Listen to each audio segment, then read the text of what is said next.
Hi everybody, it's Rachel here. I am one of the Youth Services librarians here at the Grandview Heights Public Library, and today I'm going to be sharing with you some books for older kids and teens that I personally love.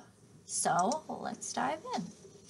All right, the first book that I want to talk to you about today is called Genesis Begins Again by Alicia Williams. And Genesis, it starts with her being so excited because she's been trying so hard to get in this group of cool girls. And finally, today is the day where they're coming over to her house to hang out after school, and she feels like this is really going to cement her status in this group. But when they get to her house, they find all of her family's belongings are out on the front lawn because her family has been evicted yet again. And the cool girls kind of turn on her, become mean girls, start making fun. And what was supposed to be a really good day ends up being a really bad day. It's not the first time her family's been evicted. Her dad is an alcoholic. He's got a gambling problem, and he regularly gambles away their rent. Her mom works really, really hard, but it's hard for her to make ends meet. So a lot of times when they're evicted, they will go stay with her grandmother, her mom's mother. And although it's nice to be able to stay with her, she doesn't make things easier because she's got some really racist views herself, despite the fact that she's Black, about Genesis's father. And she's always telling her mom to leave her father, and if you had married a lighter-skinned guy, this never would have happened. So it might seem like all of this is out of Genesis' control, but she personally feels like she is responsible. She has a list of things she hates about herself. It is 96 items long, and one of the biggest things that she hates about herself, which she thinks is the root of all her problems, is that her skin is too dark. She feels like if she could just have lighter skin, then her father would love her more, he'd be happier, he'd be able to hold a job, and all the family's problems would be solved. So she starts to take increasingly drastic measures to lighten her skin. This is a really interesting read because it kind of addresses a more subtle form of racism that we don't always think about, which is the fact that people with darker skin, Black people with darker skin, are disproportionately discriminated against, more so than Black people with lighter skin. So this is a great read. Genesis Begins Again. All right, next I have a graphic novel for you. This is called Cotton's Secret of the Wind by Jim Pascoe. And this is a graphic novel about sweet little fuzzy bunnies and their lives. No, it's not. Well, it is. It is about bunnies, and yes, they are fuzzy, but if you've ever read Watership Down, you know that bunnies' lives can be pretty dark. And this story is about Bridgebell, who's the main character here, and she's a young rabbit who lives in the Vale of Industry, where she spends her days working in a carrot factory, and they refine carrots into this substance called chaw. And chaw is like an energy source that powers the entire Vale. But the rabbits aren't the only ones who use it. Chaw is actually kind of like a drug for the foxes, and the foxes want it. And they are actually threatening to take over the Vale of Industry and enslave the rabbits so that they have access to this chaw. So there is a lot of other stuff that's going on in this story. There's mysterious keys, there's objects that have power, there's Bridgebell's flashbacks to this fire from when she was young, of which she's the sole survivor. So there's a lot going on. The Cottons, they have worked really, really hard to kind of build up their culture and their science and their art. And the foxes are threatening to take it all away from them. And both of the foxes and the rabbits are really close to figuring out that there's actually a way to weaponize chaw. So this is the first in a series. The illustrations are fabulous, and it's definitely not about fuzzy little bunnies like it might seem at first glance. It's got some dark topics. It's the first in a series, and there's actually the second one out and the third one coming soon. If you're a graphic novel fan or a rabbit fan, or even if you're not, Cotton's Secret of the Wind. Okay, next I want to talk about Small Spaces by Catherine Arden. So I want to read you a quote from this to draw you in. This is a quote from the book. Best get moving. At nightfall, they'll come for the rest of you. Creepy, right? So this is about Ollie. And Ollie, she's having a strange few days. So she's going home from school and she stops by the river and she finds this woman like weeping and threatening to throw a book into the water. And for Ollie, who's a great book lover, this is like sacrilege. So she ends up stealing the book from the woman and taking off with it. So she starts reading this book, and this book is about this mysterious entity called the Smiling Man who will grant wishes for a price. And when she's on the bus to her class field trip the next day to a local farm, it coincidentally ends up to be the farm where the book took place. So when they're leaving the farm, the bus breaks down and the teacher leaves the kids with the creepy bus driver to go get help. And that is when the bus driver says the creepy quote from earlier, best get moving, at nightfall they'll come for the rest of you. And Ollie, unlike the rest of her classmates who decide to stay on the bus, she and two others, one who's kind of the new girl misfit and another who's like a popular hockey player, they decide that they're going to take the bus driver's advice and get moving. And so they go off the bus out into the woods, and the only thing they have to guide them and help them save themselves and their classmates is the book, Small Spaces, and a digital watch of Ollie's that's been broken but is now flashing with these strange messages like, run. So if you like a creepy ghost story, which I personally do, this is a good one for you. It's also the first in the series. The second one is out. And one thing is for sure, after you read this, you will never look at scarecrows the same way again. So that's Small Spaces. All right, my last one for kind of the 4th through about 8th grade age group is actually a nonfiction memoir. It's called My Family Divided by Diane Guerrero. And she's actually a famous actress from the TV show Orange is the New Black. But before that, she was just a kid growing up in Boston. And she lived with her parents and her brother, all who were in the United States as undocumented workers. So they were not in the United States legally. Now, Diane was lucky enough to be born in the United States. So she was a citizen, but she lived in constant fear of the rest of her family being deported. They're from Colombia. They didn't want to leave Colombia. They loved it there. Their family and friends were all there. But it was so hard to break out of the cycle of poverty in Colombia that her parents decided that for the sake of their children that they were going to come to the United States. And they wanted to be citizens. It was not for lack of trying. They tried really hard. They actually found a lawyer to help them become citizens and paid him thousands of dollars over the course of several months, only to come to his office one day after he stopped returning their calls and finding that the whole thing was a scam. He wasn't really a lawyer. He just took their money and disappeared.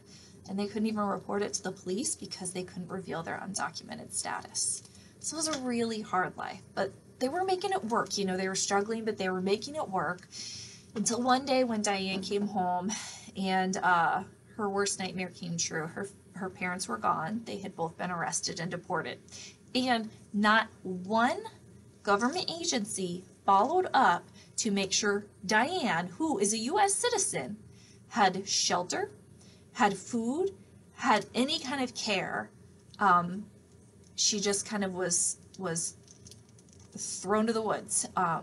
She was lucky because she had friends who were allow her to stay, but she never was able to live with her parents again. And you might think that this is really rare, but there are thousands and thousands of parents of U.S. citizen children who are deported every year. It's happening all the time, but we just don't hear about these stories unless we seek out ones like this. So this is a great read, My Family Divided. All right, now we're going to talk for a few minutes about some teen books that I have really liked. The first one I want to talk to you about is called The Good Hawk by Joseph Elliott. And this takes place in the Isle of Skye in Scotland, but it's kind of a mythical version of the Isle of Skye, like hundreds of years ago. And there's two narrators. One is Agatha. And Agatha is what is called a hawk, which means that she kind of patrols. So the clan lives behind really high walls because they're always worried about attack from other clans.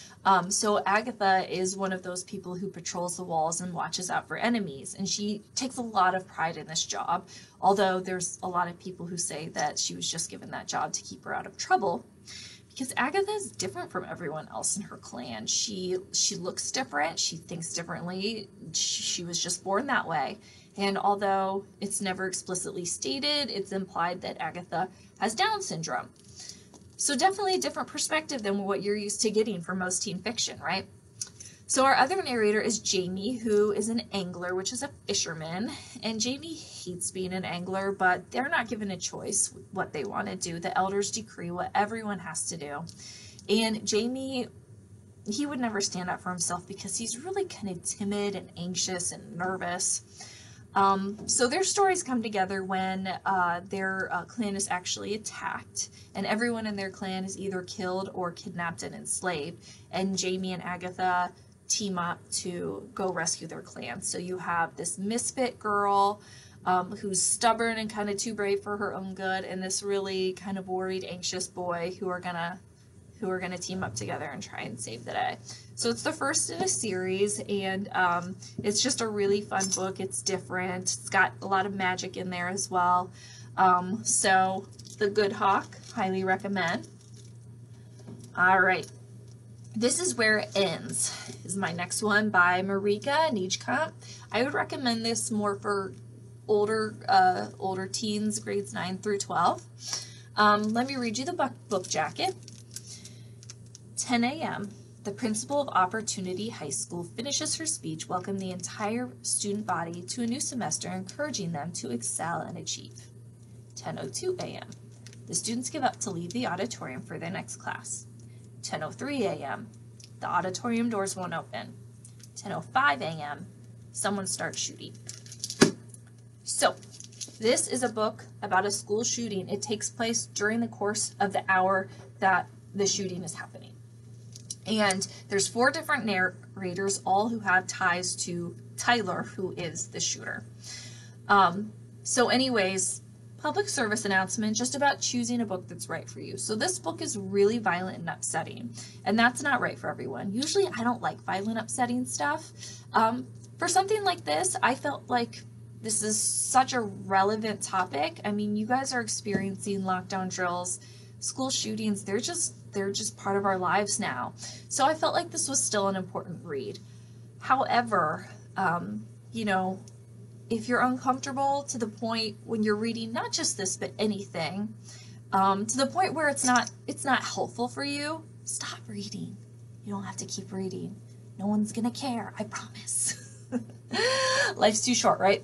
Okay, so just know yourself and, you know what works for you. Sometimes if it's a book that's a little upsetting, it might be good to read with a friend or an adult so you guys can talk it through. Public service announcement over. Back to the book talk. So what I like about this book especially is that from the different perspectives, you kind of get a different view of Tyler. So normally, you know, all of our sympathy goes to the victims and their families, which, of course, you know, it's a horrible, horrible thing. But we don't always think about the shooter and their family and friends. And while 2 of the narrators have had really negative experiences with Tyler, one of them is his sister and one of them is his ex-girlfriend, who, although they have really complicated relationships now, at one point he was a really positive person in their lives. So there's also a lot of flashbacks, so you kind of see what brought Tyler to this point. So it's a hard read, but it's a relevant one and it's an interesting one. So This Is Where It Ends. All right, next I want to talk to you about The Prince and the Dressmaker. So this is a graphic novel, so we're kind of switching gears from like something really dark and heavy to something kind of light and fun. Definitely middle school age and up can read and enjoy this book. So The Prince and the Dressmaker by Jen Wang. So it kind of starts with your typical fairy tale. It's invitation. All eligible young women are invited to attend the Royal Spring Ball celebrating the prince's 16th birthday. His Highness looks forward to making your lovely acquaintance. circumstances. So you have this fairy tale romance with a ball and a prince looking for love and a magical wedding at the end, and nope, you do not. This story is not like that because Prince Sebastian, he is not as bland and dull as those Prince Charmings from like Snow White and Cinderella. Prince Sebastian actually has an alter ego. He is Prince Sebastian by day, and by night he is Lady Crystalia, who is Paris's foremost fashionista and kind of woman about town. But nobody knows except for his dressmaker, Francis. And Francis's dresses are fantastic. They transform Prince Sebastian. They're the most admired and sought after dresses in all of Paris. But nobody knows that Francis is the designer, because since the prince's identity as Lady Crystalia is a secret, Frances has to remain a secret too, and her talent. She's kind of stuck. She wants to help and support her best friend. She knows that Sebastian only really comes alive when he's dressed as Lady Crystalia, but she also doesn't want to sacrifice her own dreams for her friend. So this is a really sweet story about friendship and love and finding yourself and following your dreams. The art is fantastic. The characters are relatable. It's just a really fun read. The Prince and the Dressmaker. Okay, last book for today, Ordinary Hazards by Nikki Grimes. So Ordinary Hazards is nonfiction. It is a memoir of Nikki Grimes' life, but it is actually in verse. So you see some of these pages just have teeny tiny little poems. So it's actually a really quick read, and the reason that I emphasize this is because a lot of people don't want to pick up a memoir or biography. They're afraid it's just going to be long and hard to get into, so sometimes seeing things in verse can help reluctant readers pick up this book, and I hope they do because this book is fantastic. Let me share one of her poems with you. My life is like musical chairs. Every time the music plays, I have to move. I wonder if I'll ever get to stay in one place longer than 3 or 4 years. So you can tell by that Nikki's life has not been easy. She grew up with a mother who is a paranoid schizophrenic and just not always able to take care of Nikki and her sister. Her father was mostly absent. She was shunned into a bunch of different foster families, many of whom just weren't really able to provide her with the love and support that she needed. She was later abused by her stepfather. And she learned at a young age that writing could really be an outlet and kind of a savior for her. So some of this material is very heartbreaking, but you don't come away feeling depressed because it's more uplifting when you think about how Nikki was able to overcome all of this trauma and learn to accept herself and love herself and make a success of her life. So even though a lot of the poems do address hard topics, they're also interspersed with poems about happy moments, like how wonderful her grandma's pineapple upside down cake is, or how magical it felt to have her own library card. So yeah, due to the content, another one that's definitely from, older, grades 9 through 12, a little bit more mature teens, but it's absolutely beautiful. So I highly recommend. And I'm so glad I got to book talk to you guys today. I will be back in February to book talk some of my other favorite books for kids in grades 4 and up. And until then, I will see you guys and happy reading.